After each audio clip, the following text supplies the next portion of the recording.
L'OM a déjà officialisé 9 recrues depuis le début du mercato et ces mouvements incessants ne sont pas prêts de s'estomper puisque de nombreuses rumeurs ont fleuri ces dernières heures. Pour rappel, la dernière recrue a été officialisée hier en la personne d'Elie Wahi. L'attaquant lensois s'est engagé pour 25 millions d'euros avec l'Olympique de Marseille et c'est donc le reste de cette actualité qu'on va évoquer aujourd'hui sur Massy Zone dans un nouveau format voix off. N'hésitez pas à vous abonner, à liker la vidéo pour soutenir la chaîne et on peut commencer directement avec la rumeur la plus surprenante du jour dans le sens des départs. Elle concerne le défenseur central de l'Olympique de Marseille, Bamo Meïté. Alors si vous avez vu la dernière vidéo sur la chaîne YouTube qui était une vidéo d'analyse en podcast, vous êtes déjà au courant du fait que l'OM, qu'il était sous-entendu plutôt que l'Olympique de Marseille voulait vendre Bamo Meïté. Eh bien on a eu la confirmation aujourd'hui avec un dossier qui a été écrit dans la Provence qui traitait de l'avenir du central ivoirien et qui nous indiquait d'abord en premier lieu que l'OM avait complètement changé sa position sur le joueur.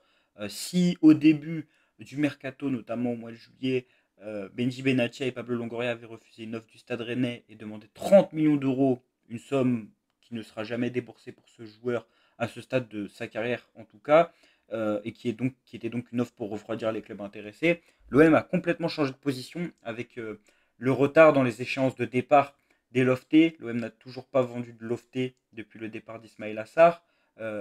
Samuel Gigot est encore au club, Chancel Mbemba est encore au club, Jordan Verretou est encore au club.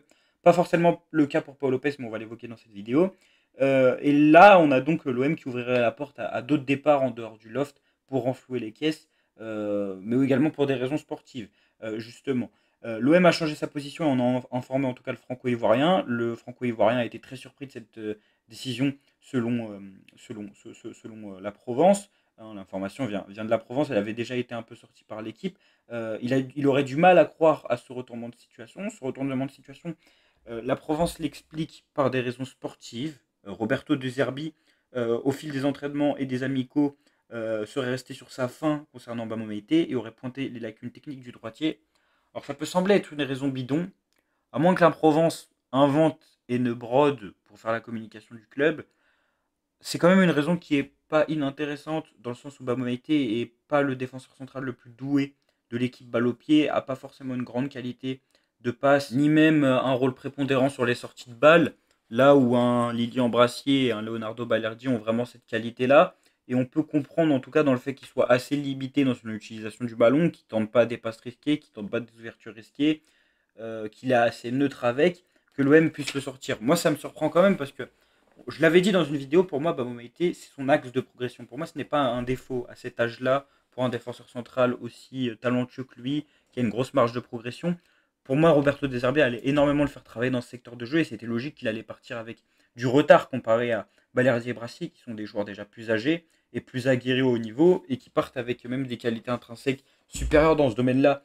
Balle au pied, défensivement, ça reste un excellent, enfin, ça reste potentiellement un très bon, voire un excellent défenseur s'il confirme sa marge de progression. Mais c'est en tout cas dans ce domaine-là où il devait énormément travailler. Moi, ça me surprend que l'OM le jette à ce moment-là, parce que c'est justement un domaine où il peut travailler, et même dans le rôle hybride, il peut apporter une certaine sécurité défensive. En plus, j'ai du mal à comprendre pourquoi Roberto De Zerbi serait devenu pessimiste avec lui, parce que ce qu'on avait de Bamo Meïté depuis le début de la préparation, c'est ce qu'on connaissait de Bamo Meïté, et il n'allait pas progresser d'une manière fulgurante au bout d'un mois. Donc c'est pour ça que cette info de la Provence m'étonne un peu et que j'y crois pas trop. Je pense plus que l'Olympique de Marseille voit la possibilité de sortir un joueur et récupérer des sous à un moment où ça va être plutôt difficile d'en récupérer pour les indésirables. En tout cas, d'après la Provence, l'OM a déjà identifié le remplaçant de Babo Meïté et c'est une rumeur qui est récurrente depuis un mois puisqu'elle date du début des JO. En cas de départ de Babo Meïté, s'il vient de se concrétiser en tout cas, l'OM pourrait passer à l'action dans le dossier Kylian Sildilia. Le club a déjà discuté avec Fribourg, il a déjà transmis une offre qui a été refusée. Fribourg demande énormément. Et d'après la Provence, il serait le remplaçant de Bamo Meïté en cas de départ du franco-ivoirien. Donc dossier à suivre. Sildia qui sort de JO mi-figue raisin où il a été buteur lors d'un match de l'équipe de France à Nice, mais où il a été très mis en difficulté, par exemple lors de la finale face à l'Espagne. Donc à voir pour ce dossier du défenseur central arrière droit à ce poste hybride. Si je pense que Sildia collerait plus au profil, je préfère quand même rester sur Bamo Meïté, qui pour moi est un joueur prometteur avec une grosse marge de progression et qui justement doit travailler sur cet aspect du jeu et même qui en tant que troisième ou quatrième central apportera toujours quelque chose d'important. Maintenant, si l'OM qui a pour objectif, pour rappel, de le vendre en première ligue, tire un gros billet, c'est-à-dire 15 millions d'euros. La vente sera tout à fait logique, même si elle sera un peu déplorable, puisque un an après Isaac Touré, le joueur par qui on l'a échangé, partirait lui également au bout d'un an à l'Olympique de Marseille. Donc voilà, ce serait un peu désolant, surtout qu'on avait, en tout cas personnellement, j'avais hâte de voir Bamamete à l'Olympique de Marseille cette saison, après une première saison qui avait été assez intéressante. On peut passer au deuxième gros dossier niveau départ, c'est celui de Paul Lopez. Alors là également, après avoir été affilié à Com pendant 3 semaines, un mois, le transfert s'était finalement pas fait parce que l'OM avait demandé trop de délai, parce que les conditions du deal avaient été renégociées. Le dossier Paul Lopez est complètement relancé, mais pas du côté de Com cette fois-ci, mais du côté de son pays, l'Espagne, puisque Girona et l'Atlético Madrid sont sur Paul Lopez. Les deux clubs veulent le signer en numéro 2, même si du côté de Girona, c'est plutôt en tant que numéro 1 bis. D'après nos informations, le deal devrait se faire en cas de départ vers un club espagnol en prêt, pas forcément avec une option d'achat. Giron, à l'heure actuelle, a la main, puisque Giron n'a pas besoin de vendre un joueur pour signer Paul Lopez, là où l'Atlético Madrid a besoin de vendre son gardien remplaçant pour signer l'ancien joueur de l'AS Roma. Valence est également à l'affût sur le dossier, mais doit également sortir Mamadashvili. Donc Paul Lopez pourrait trouver une porte de sortie à l'heure où Jordan Verretou, Samuel Gigot ou encore Chancel Mbemba n'ont pas trouvé preneur jusqu'ici et où la donne ne devrait pas changer de sitôt pour eux. Donc bonne nouvelle plutôt pour l'Olympique de Marseille de sortir Paolo Lopez, surtout que là, le club a renforcé deux gardiens avec Geronimo Rulli et Luigi et Delange, Geoffrey Delange. Donc pas de souci vis-à-vis du fait de le libérer. Si une offre est acceptée, bah, il partira. Et en tout cas, ça négocie entre l'Olympique de Marseille et Giron. Giron qui a la main actuellement. L'Atlético Madrid est en embuscade. Pour l'Atlético Madrid, c'est vraiment un rôle de backup et de numéro 2 pour Giron. Il y a vraiment la possibilité pour lui d'être titulaire là-bas et de partir comme numéro 1 bis et de finir titulaire. En tout cas, deux clubs qui jouent la Champions League.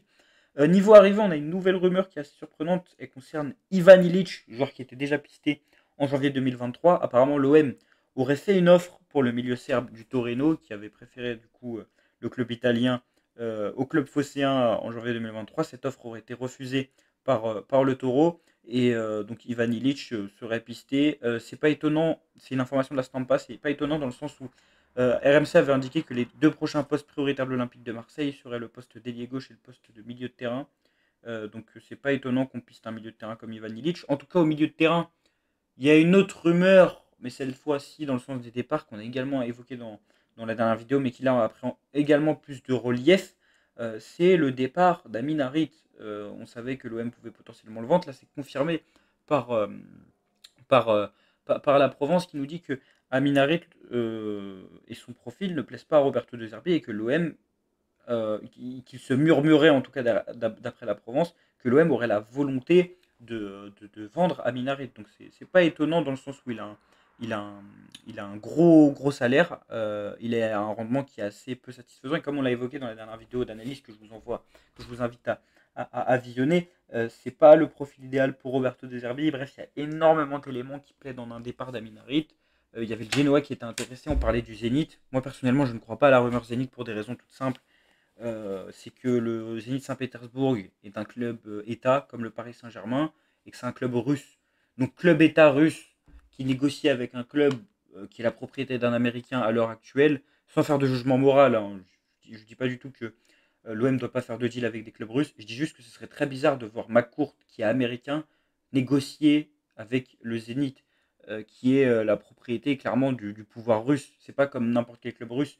D'ailleurs, on a vu que par exemple le Lokomotiv Moscou, lorsqu'ils ont fait un deal avec le PSG, qui est la propriété de l'émir du Qatar, et le Lokomotiv a pas vraiment de lien avec le pouvoir russe, ça fait scandale. Alors pour un McCourt, ça ferait énormément scandale. Évidemment, nous, on s'en fout. C'est juste que pour moi, ce serait étonnant de voir McCourt faire un deal avec le Zénith, comme je l'ai dit. Et c'est pour ça que je ne croyais pas du tout avec cette rumeur. Et je vois mal également le Zénith faire un deal avec McCourt. C'est pas du tout une opinion comme quoi l'OM ne devrait pas faire de deal avec de club russe avec le Zénith. C'est juste que je ne pense que c'est impossible au vu du contexte géopolitique actuel et au vu de qui est le propriétaire du club et qui est le propriétaire de l'autre club. Donc ça m'étonnerait énormément. Donc en tout cas, voir les portes de sortie qu'il y aura pour Amin Harit. Je pense qu'en tout cas, le joueur va vouloir rester, va certainement faire le forcing, surtout que lui, il n'a pas été mis dans le loft de base, donc il va peut-être se sentir un peu légitime de rester, surtout qu'il était blessé la saison passée. Donc pas étonnant. On parlait d'Amin Harit, son ancien représentant Mehdi Benassia est aujourd'hui directeur sportif de l'Olympique de Marseille. Il a chapeauté le mercato depuis le début. Et Mehdi Benassia est très ambitieux pour la saison prochaine puisqu'il a fixé un gros objectif pour l'OM. Euh, D'abord le podium qui est un objectif plutôt logique d'après l'équipe. Et une possibilité, celle d'être champion de France. Mehdi Benassia vise-t-il le titre pour l'Olympique de Marseille? C'est en tout cas quelque chose dont il a parlé aux joueurs, qui avait cette possibilité d'être champion.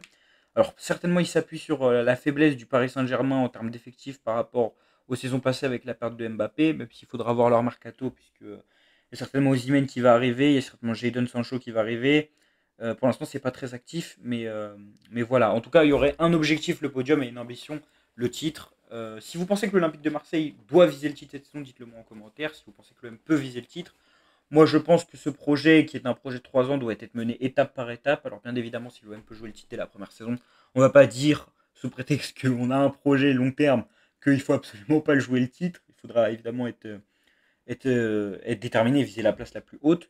Mais je pense pas que ce soit la saison où l'OM sera favori pour le titre ou a une carte à jouer.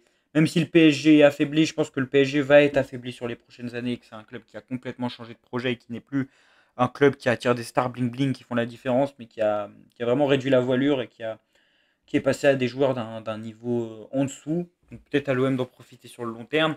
Mais je pense qu'également, il y a des équipes qui sont mieux placées que l'OM en dehors du PSG. Il y a l'AS Monaco qui sort d'une grosse saison, qui semble enfin avoir trouvé son beau coach avec Hutter qui s'est renforcé, qui réalise un beau mercato. Donc j'y crois pas trop pour l'instant. Mais à voir. En tout cas, l'objectif podium, pour moi, c'est clairement une obligation, voire même un top 3 au-delà du. Enfin, je dis podium, du coup, c'est top 3, mais aujourd'hui, je pense que le podium en Ligue 1, les gens pensent plutôt aux 4 premières places, vu question qualificative pour la Champions League. Le top 3 est clairement obligatoire au vu du mercato qui est réalisé, au vu du mercato des autres équipes. Et on verra ça dès le premier match face à Brest. En tout cas, n'hésitez pas à me dire en commentaire ce que vous pensez du potentiel départ d'Amin Harit. Est-ce qu'il faut le vendre ou non? Est-ce que vous pensez que Baoumaïté doit être vendu ou non? Et si vous pensez que l'Olympique de Marseille peut bien évidemment être champion la saison prochaine, n'hésitez pas encore une fois à vous abonner et à liker la vidéo pour le référencement. Et on se dit à bientôt pour une nouvelle vidéo d'actualité.